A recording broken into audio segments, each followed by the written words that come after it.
Sinipag tayo mga kapuding magluto ng biko.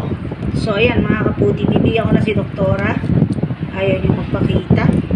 At samahan niyo ako magluto ng biko. Ayan, simpleng paraan ng pagluluto ng biko. Simple pero ubod ng sarap. At malinamnam. Maraming latik at saka panahon ng langka ngayon. Kaya maraming langka. Papakita ko sa inyo yun. Oh, makunat oh. Mainit pa po kasi siya eh. Pero kung yan malamig na ay kunat na. Yun. Para kay Doktora. Ito daw niya sa mangkok gustong ilagay. Kaya pagbigyan natin ang bata. So ayan. Ang aking biko mga kapudi. Yummy. Ayan, para makagawa tayo ng biko, kailangan natin ng 2 cups ng malagkit. Ayan, inaayos ko na sa maliit na rice cooker. Tapos 2½ cup na pinagpigaan ng niyog na kinudkod. Pwede na po yung ikalawang piga. Pakuntian nyo lang yung tubig. Ang pinapiga ko ngayon ay 4 na niyog. 40 pesos isa. So, 80, 160 yung 4. Pero, hindi ko po dito ilalagay yan sa sinaing na malagkit.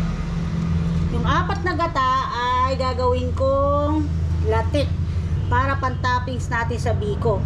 So, ang nilagay ko dito, sakto yung dalawang pinagpigaan ng ikalawang piga ng 4 na gata. Kasi sabi ko sa panganay ko, siya yung pinabili ko ay ipapiga niya ng tiga-tigalawa. Tiga-tigalawa niyog magkasama. So, ayan. Lulutuin natin sa rice cooker. So, tandaan nyo na 2 cups ng malagkit ay 2½ Hindi po kagaya yan ng bigas. Habang tayo ay nagluluto ng sinaing na malagkit, ayan. Meron ako dito maliit na talyase. Lalagay ko ngayon yung 4 na niyog. Yung unang piga, gagawin natin siyang latik. Kung gusto niyo na mas marami, dagdagan niyo yung niyog, gawin yung 6. So ito, pakukuluan lang natin na pakulo hanggang maglangis. At yung mismong pinaka kakanggata niya, yung mamumuo at magiging latik. Siyempre, halo-haluin natin yan para hindi masunog yung ilalim. Kaya lang medyo madudurog yung ating latik. Pero okay na rin yun. Mas masarap yung maraming latik. Pwede rin naman natin ibili ng kinudkod na murang niyog yung ating biko. So antayin lang natin siyang kumulo. Siguro mga 10 to 15 minutes. Ayan, pagka kumulo na yan, medyo hinaan natin. Para hindi siya masunog at halu-haluin. Ayan, after 5 minutes na, kita nyo, ayan na oh. Pala siya haluin. Tapos sininaan ko na yung apoy. Naka high fire lang siya hanggang sa pulong-pulong. Naka medium na ngayon.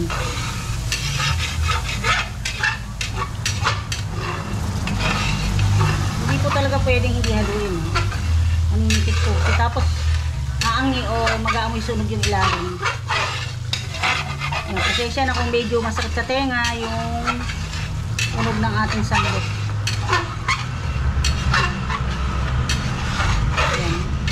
Mamantika yan o maglalangis. Yung langis niyan ay magandang gamitin sa buhok, panghilot ng mga pilay, or irarab natin sa dahon ng saging para hindi dumikit yung ating mga puto. Kaya lang ito pang nagtagal ay nag-aamoy laon, maanta rin. Dito sa paglulutuan natin ng latik ay dito ko na rin lulutuin yung ating biko. Simple lang yung paraan ko ng pagluluto ng biko. Kita ko sa inyo mamaya. So ayan, update ko kayo mamaya kung naglalangis na yung ating latik. Dito naman sa ating sinasaing ay ayan, medyo nagiinit na siya. Haluin ko muna. Halu-haluin natin para wag tumining sa ilalim yung pinakakakong gata ng mapantay na masipsip ng ating malagkit yung mga ikalawang piga. Ikalawang piga lang yan pero kita nyo marami pa rin siyang gata. Kasi konti lang po yung tubig na inilagay. Yan, sakto lang talaga pang dalawang gatang na malagkit.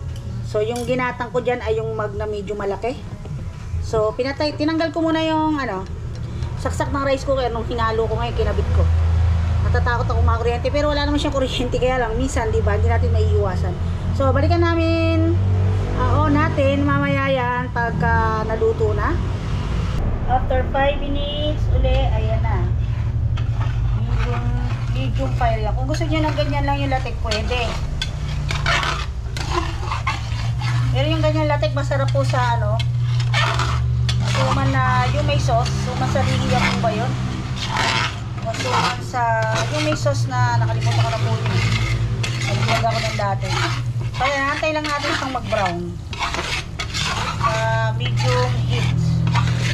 Mas masarap kasi hindi bigla. Another 5 minutes pa po siguro ay pwede na. Ayan, after 5 minutes, ito na. Konti na lang ay pwede na. At medyo papatay na natin yan kasi nga ay mainit pa yung oil niyan. Kaya attendisin yan ay continuous cooking. Yan. Hina-fire ko na siya. Kanina medyo mahina. Ayan, hina-fire ko kasi wala nakang ginagawa. So, pwede na to. Magbabrown pa yan dahil mainit pa yung oil. Tapos, sahantay na lang natin maluto yung sinahin natin malagyan. At hindi na natin kasi. So, halo-halo pa tayo. Ayan, sobrang init pa yan. Hindi na continuous pa rin sa pagbabrown.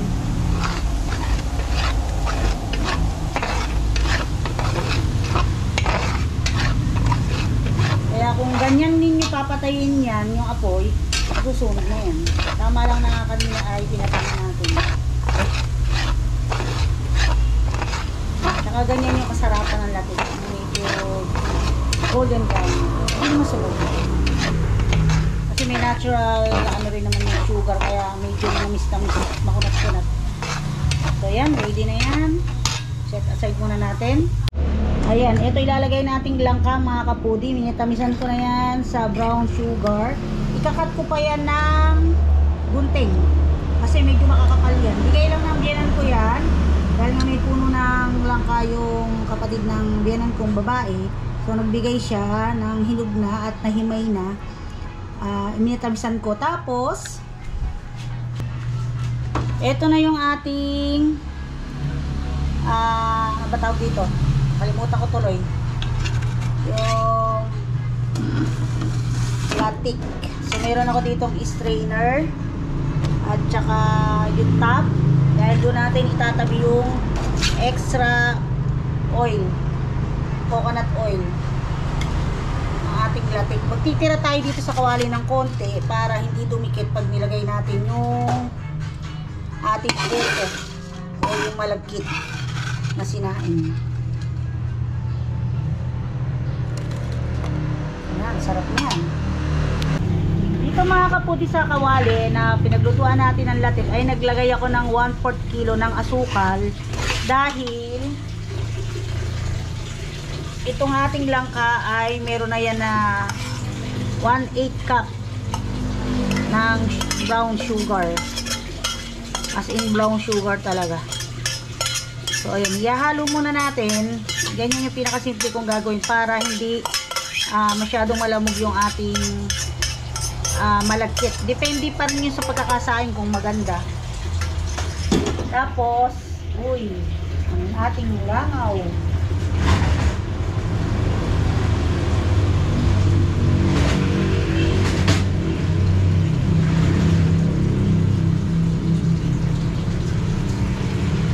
Maglalagay naman ako ng liya. Ito siya, light water. Tansya lang. Mga ano lang yan, mga 1 to 2 teaspoon. Or 1 tablespoon. Yan. Tapos, kahit mainit pa ang ating sinaing na malagkit, ay lalagay ko na dyan. Wait lang po.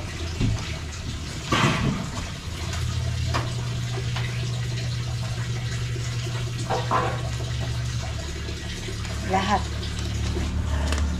to, 2 cups to, di po ba? 2 cups o 2, ano ba tawag doon, mug na malaki. Siguro ang sukat ng mug na yun ay 1.5 cup ng pantakal natin pagka pang ano po, pang baking na tools. Ngayon, sindihan natin yung ating kalan. Ayan. Tapos, hayaan natin matunaw yung asukal sa init ng ating malagkit at sa init ng kawali. Ayan. Pag yan na medyo makunat na ay pwede na ilipat sa tray. Ayan. Actually, hindi maganda yung langka ganyan durog na durog. Kaya lang, the best ko na kasi ininit yan. Nagpatay nga po ako ng freezer. Dadagdag po ako ngayon ng pinch ng salt.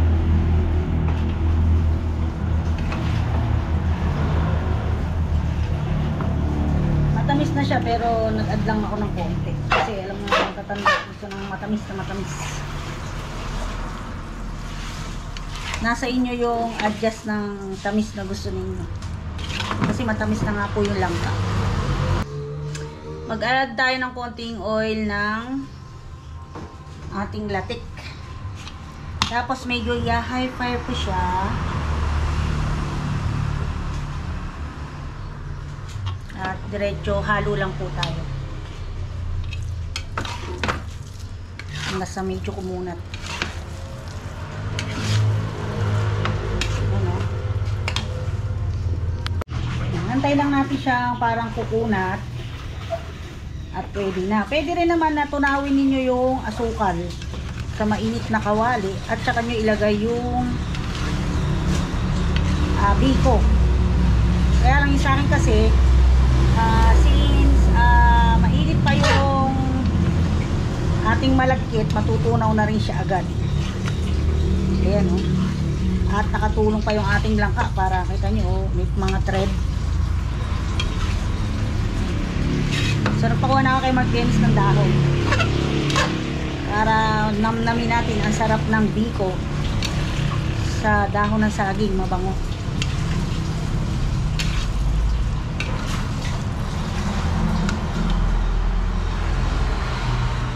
Ayan na siya. Charan! Thank you very much. Tingin ko ay ready na to. Ayan o. Kita nyo medyo mabuo-buo pa yung pagkamalagkit niya, hindi siya yung lusak. Nasa dami kasi ng tubig din na ilalagay natin sa malagkit pagka isinaing natin yung bigas ng malagkit. So pwede na to, isasalab ko naman yung ating dahon ng saging. Hanggat mainit ay isalab na. Hanggat mainit tong ating biko ay isalab na natin sa apoy yung ating dahon ng saging para mainit-init pa tong biko, madaling ihulma sa ating tray pagka nilagay. Ayan, ito na yung ating dahon ng saging. Sinalab na natin yan sa apoy, sa kalan. Kung gusto nyo naman ay yung butane. Ano ba yun? Yung hindi butane, ano nga ba tawag doon? Yung ano lang, hinahawakan lang. Ayan. So, i-spread lang natin yung oil mula sa ating latik. Tapos, ilalagay na natin dyan yung ating, yan, lagay na natin itong ating biko. Nagsupot ako ng kamay yung ano lang to, supot ng ulam. Meron kasi itong gloves galing kay Ate Majema at kay Kuya Roy. Ayan, shout out. Makapanghinayang naman gamitin kasi mas mura to doon. Diba? Bigyan ako ng dami pero tinatago ko lang. Pero yun, ginagamit ko naman sa iba. Magagamit yung pag magbe-bake kami ng cake at cupcakes para pa-order namin ngayong Father's Day. Gagawa kami ng mga bento cake, cupcake bouquet. Okay, tuloy. Cupcake bouquet. Yan, meron ang ating promo naman ngayon ay kung may order na taga rito o friends or kamag-anak na umu-order ng lechon ay may promo naman na free cupcake in a box at saka free cupcake buffet. Ay, ang init na. Pero madali siyang i-spread habang mainit. So, pwede naman itong sandok. Lagyan natin ng oil mula sa supot at lapat natin na ganyan. Pero para sa akin, madali kasi yung kamay. Ayan o. Ayun. Saka natin gugupitin yung balat o dahon ng saging.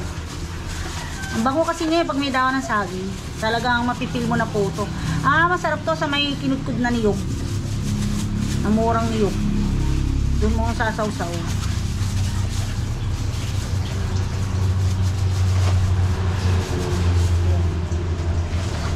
Para malinaw. Ayan, ganyan natin dito.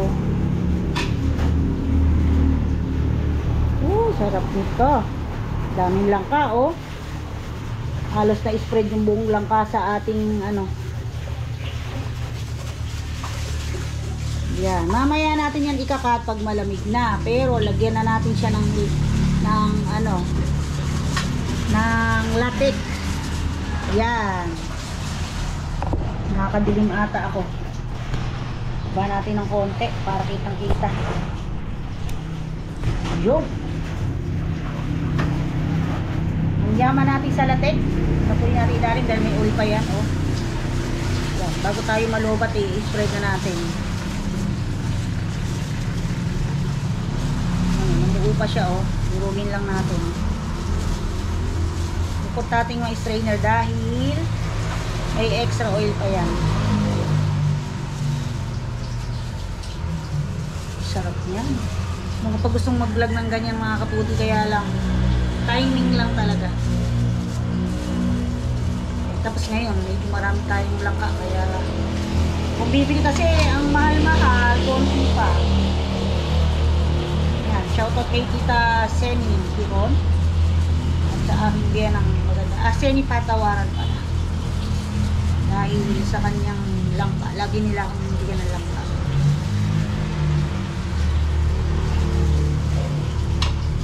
Dami, oh. Halos lahat nalagyan, di ba? Yung ibang customer gusto, maraming ganyan, ayaw naman mag-add ng bayad. Siyempre po, mientras mas marami, mas mahal ang bayad.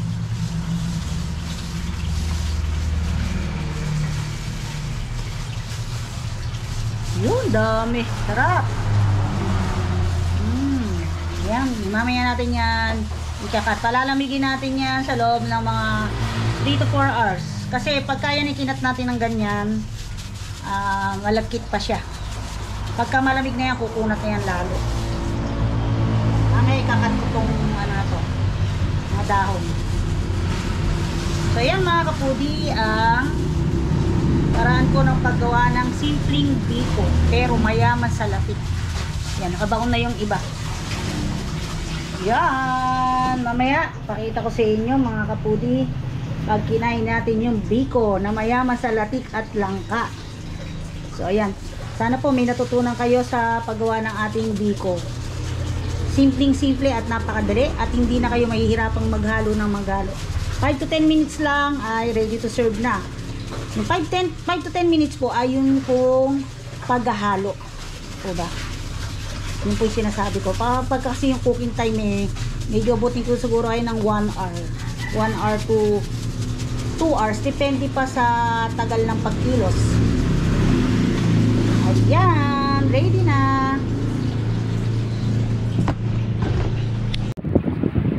Sinipag tayo mga kapudi magluto ng biko. So ayan mga kapudi, bibigyan ko na si Doktora. Ayaw niyo magpakita. At samahan niyo ako magluto ng biko. Ayan, simpleng paraan ng pagluluto ng biko. Simple pero ubod ng sarap. At malinamnam. Maraming latik at saka panahon ng langka ngayon. Kaya maraming langka. Papakita ko sa inyo yun. Oh, makunat oh. Mainit pa po kasi siya Pero kung yan malamig na ay kukunat na. Yun. Para kay Doktora. Ito daw niya sa mangkok gustong ilagay. Kaya pagbigyan natin ang bata. So, ayan. ang aking biko, mga kapudi. Yummy.